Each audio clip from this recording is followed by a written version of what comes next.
COVID-19 telah menciptakan perubahan yang luar biasa terhadap umat manusia. Dia telah membawa migrasi digital terbesar abad ini, menciptakan apa yang saya sebut sebagai the renaissance of digital adoption. Welcome to the virtual society. Selamat datang di program Join, Just on IndiHome Special Session.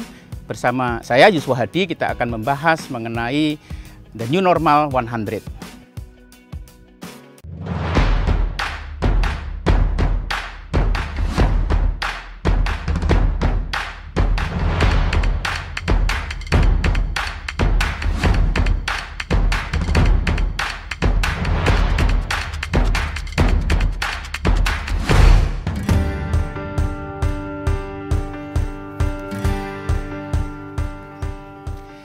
Sebelum kita masuk ke dalam pembahasan, jangan lupa Sobat IndiHome untuk subscribe channel YouTube IndiHome dan follow semua sosial media IndiHome. Sobat IndiHome juga bisa mendapatkan e-certificate di setiap episode Join Special Session dengan mengikuti pre-test dan post-test di microsite indihome.co.id/join.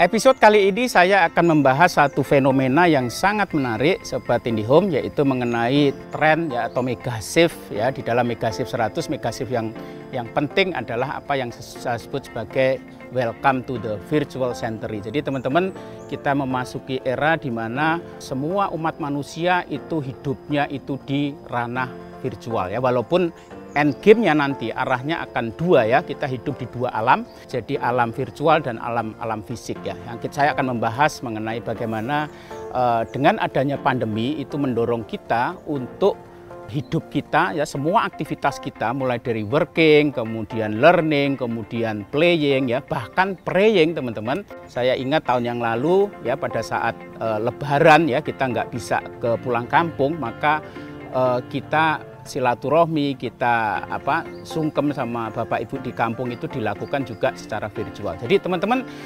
semua aspek kehidupan kita pasca pandemi itu dilakukan secara virtual. Contohnya adalah working yang pertama, yang paling jelas kita tahu ya. Jadi sebelum pandemi kita tidak bisa membayangkan bagaimana kita bekerja setiap saat itu dari rumah. Tetapi dengan platform seperti Zoom, seperti Webex ya dan sebagainya, maka kita lakukan ya pekerjaan sehari-hari itu di rumah karena kita tidak dibolehkan keluar rumah oleh COVID ya. Kita lakukan semuanya di rumah. Itu di working. Kemudian learning. Anak-anak kita juga ini bakal permanen teman-teman. Jadi setelah pandemi ya, sekarang yang terjadi anak-anak kita belajar dari rumah ya dengan menggunakan platform digital seperti Ruang Guru ya, seperti Coursera dan seterusnya. Nah, nantinya akan terbagi di rumah dan mungkin 2 hari di rumah dan kemudian 3 hari atau 2 hari di sekolah. Jadi akan permanen. Itu di learning. Kemudian yang berikutnya adalah playing. Jadi playing itu adalah kita menikmati hiburan atau leisure ya. Sekali lagi karena kita stay at home lifestyle, kita mesti harus tinggal di rumah, maka kemudian kita melakukan leisure atau kita melakukan menikmati entertainment itu melalui sekarang namanya on demand streaming services ya, kayak Netflix, kayak Disney Plus ya, juga melalui IndiHome ya. Jadi itu kita lakukan. Kalau dulu kita bisa nonton konser musik ya, kita bisa nonton bioskop gitu ya, kita bisa nonton teater gitu ya. Tapi di masa pandemi kita dipaksa untuk kita menikmati hiburan itu melalui platform on demand streaming services di rumah. Makanya kenapa layanan streaming services ini di masa pandemi booming. Banyak bisnis yang jatuh di masa pandemi, tetapi layanan streaming services ini justru booming. Nah, kemudian contoh yang lain adalah tadi yang sudah saya sebutkan teman-teman, yaitu kita bahkan beribadah pun sekarang sudah dilakukan secara virtual ya.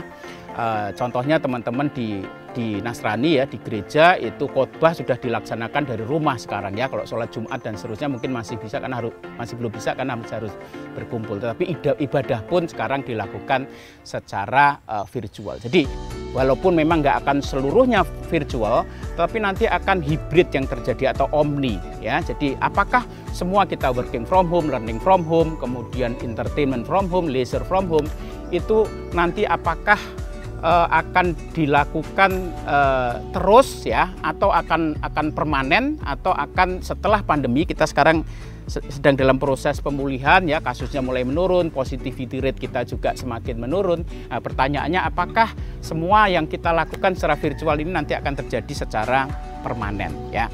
Teman-teman, case by case ya. Misalnya kayak working from home ya. Working from home itu saya ramalkan nanti akan permanen menjadi hibrid ya. Kita akan tetap kerja di kantor ya setelah pandemi lewat ya. Tapi nanti lewat nggak akan lewat-lewat betul. Jadi setelah nanti kasusnya turun dan mulai normal, maka kita akan tetap kerja di rumah sebagian, dan kemudian sebagian lagi kita akan tetap kerja di kantor. Karena banyak direktur keuangan di berbagai perusahaan merasakan advantage dari karyawan itu kerja di rumah, karena kemudian overheadnya bisa dipangkas ya, produktivitas bisa naik ya, waktu bisa menjadi efisien. Itu untuk working. Untuk learning kira-kira juga akan sama. Nanti post pandemi anak-anak kita nanti akan terbagi dua. Kalau sekarang mungkin ruang kelas 50 orang, maka nantinya nggak boleh 50 karena harus ada social distancing. Mungkin 25, artinya apa? Artinya nanti ada yang seminggu atau sehari di rumah, sehari di sekolah, jadi di seling-seling diganti-ganti begitu. Sehingga nanti permanently anak-anak kita belajar itu akan terbagi dua ya, hibrid. Jadi di rumah dan kemudian di sekolah. Terus kemudian misalnya kayak bioskop, apakah bioskop itu akan sustainable? Nanti setelah semua beres ya, semua kasus menurun dan seterusnya, apakah bioskop itu akan balik normal? Saya prediksikan bioskop ini agak berat teman-teman, karena kita sudah keenakan nonton film baru itu di rumah ya, bukan di bioskop lagi ya. Jadi bioskop ini agak berat karena ada kompetitor substitusi ya, yaitu on demand streaming services yang membuat mereka lebih nyaman itu nonton di rumah. Apalagi kita tahu generasi milenial adalah generasi yang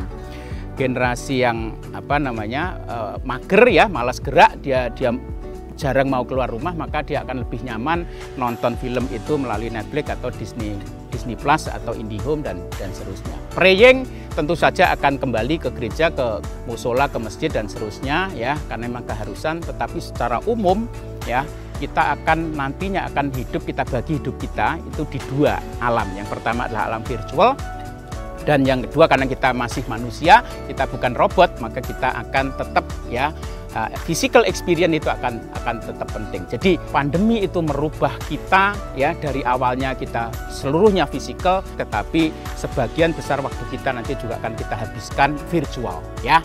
Welcome to the virtual century. Kita akan memasuki suatu dunia baru, the whole new world, di mana hidup kita akan menjadi amfibi. Kita hidup di dua alam digital, alam virtual, dan alam fisik.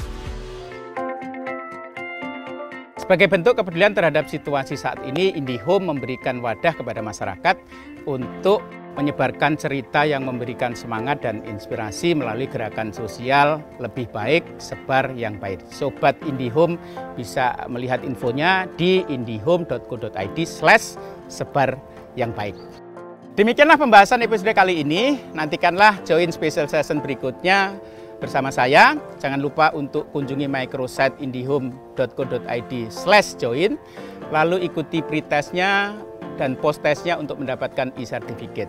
Ikuti terus program join, di mana Sobat IndiHome akan mendapatkan banyak pesan-pesan edukasi, tips, parenting, dan banyak yang lain dari para ahli dan influencer hanya di sosial media IndiHome. Aktivitas tanpa batas, karya tanpa batas.